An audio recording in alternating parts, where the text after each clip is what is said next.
हमारी अपने मित्रों से आपस में अक्सर बात होती रहती है और उनके भी ये क्वेरी रहती है कि क्या नीट और जेई जैसे एग्ज़ाम के लिए कोचिंग कराना क्या ज़रूरी है क्या।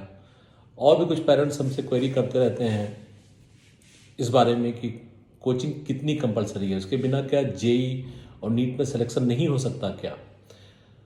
तो मेरा अपना मानना है कि ये कहना कि सिलेक्शन नहीं हो सकता है ये गलत होगा। सिलेक्शन तो उसके बिना भी हो सकता है, बट उसके बाद क्या होगा, उसके लिए आपको एक जो स्टडी मटेरियल है वो बड़ा अच्छा चूज़ करना पड़ेगा। कौन सी बुक आपको लगानी है, कौन से क्वेश्चन बैंक आपको सॉल्व करने चाहिए, वो आपको इफेक्टिवली चूज़ करके एंड देन अगर वो जो बच्चा है जो तैयारी कर रहा है वो प्रॉपर सेल्फ स्टडी ठीक से कर पा रहा है तो सिलेक्शन उसमें भी हो जाता है और होता रहा है। ये देखा गया हर साल आपको टॉप 100-200 में शायद कुछ लोग ऐसे भी मिलेंगे जो बिना कोचिंग के भी आते हैं। कोचिंग का बस एक फ़ायदा जो होता है, जो हमें समझ में ये आता है कि जो सिलेबस है जेई और नीट के एग्ज़ाम का, वो सिलेबस की एक एक चीज़ें बड़ा स्ट्रक्चर तरीके से वो कवर कर लेते हैं, पॉइंट एक। दूसरा, उनके जो क्वेश्चन बैंक होते हैं उसमें पॉसिबल हल टाइप के क्वेश्चंस भी वो इंक्लूड करते हैं। तो अगर आप उसकी कोई प्रैक्टिस करता है तो थोड़ा उसके लिए इजी हो जाता है प्रिपरेशन में। बट ये भी मान के चलिए कि कोचिंग को किसी को घोल के नहीं पिलाती। अल्टीमेटली उनका स्ट्रक्चर प्रोग्राम आपको मिल जाएगा, क्वेश्चन बैंक मिल जाएंगे, लगाना पड़ेगा आपको सब कुछ। और सेल्फ स्टडी उसमें भी बहुत इम्पॉर्टेंट होगी, क्योंकि अगर आप ये सोचें कि एक बार कोचिंग में एडमिशन किसी ने दिला दिया अपने बच्चे का, या अगर कोई स्टूडेंट बच्चा सुन रहा है तो अगर उसने कोचिंग में एडमिशन ले लिया तो उसका सिलेक्शन हो ही जाएगा, ये कोई गारंटी नहीं होती। क्योंकि अल्टीमेटली ये आपकी मेहनत पे डिपेंड करता है।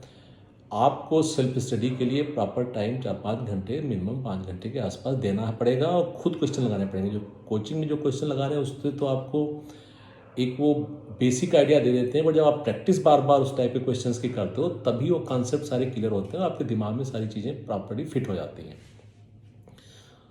तो मेरा ये मानना है कि अगर आप कोचिंग कर सकते हैं एंड उसके लिए आपको ऐसा नहीं कि आपको दूर भागने की ज़रूरत है कि आपको दिल्ली जाना है या कोटा जाना है या जिस भी स्टेट में है पटना ही जाना है।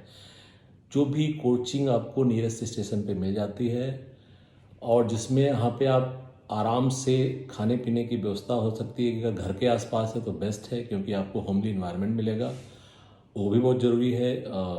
इमोशनली आप स्ट्रांग रहेंगे, बहुत दूर भागने की ज़रूरत नहीं है। अगर अननेसेसरी आपको वहाँ पे बाकी जो रहने का खाने का वो सब जो व्यवस्था होती है वो करनी पड़ती है, उसमें शायद कई बार घर से अच्छी व्यवस्था वहाँ पे ना मिल पाए। तो इम्पॉर्टेंस कोचिंग का है, बट उसके लिए ऐसा भी नहीं कि आपको घर से 200-400-500 किलोमीटर दूर आप जाइए, मुझे नहीं लगता उसको जाने की ज़रूरत है।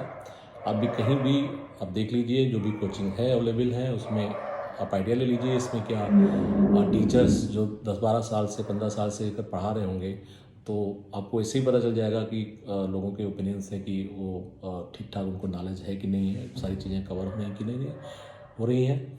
एंड उसके बाद अगर आप कोचिंग जाइए, उसके बाद अपनी सेल्फ स्टडी करिए, दैट इज़ वेरी इंपॉर्टेंट। तो मुझे नहीं लगता कि आपको सिलेक्शन को कोई रोक सकता है। तो प्रॉब्ली ये क्वेश्चन की कोचिंग करना चाहिए या नहीं करना चाहिए, बस हमें लगता है कि हमने इस पे जो आपको बताया उस पर अगर आप विश्वास करें, अमल करें, तो ये डाउट आपके दिमाग से हट जाएगा। तो मुझे लगता है कि ये आप पे डिपेंड करता है, कोचिंग करते हैं कि नहीं करते हैं। दोनों कंडीशन में सिलेक्शन हो सकता है। ओनली थिंग, कोचिंग सिलेक्शन की प्रोसेस को थोड़ा इजी बना देती है, that is the only thing. Otherwise you can do self study also, you can take coaching, then also you have to do self study, that is also important. Thank you.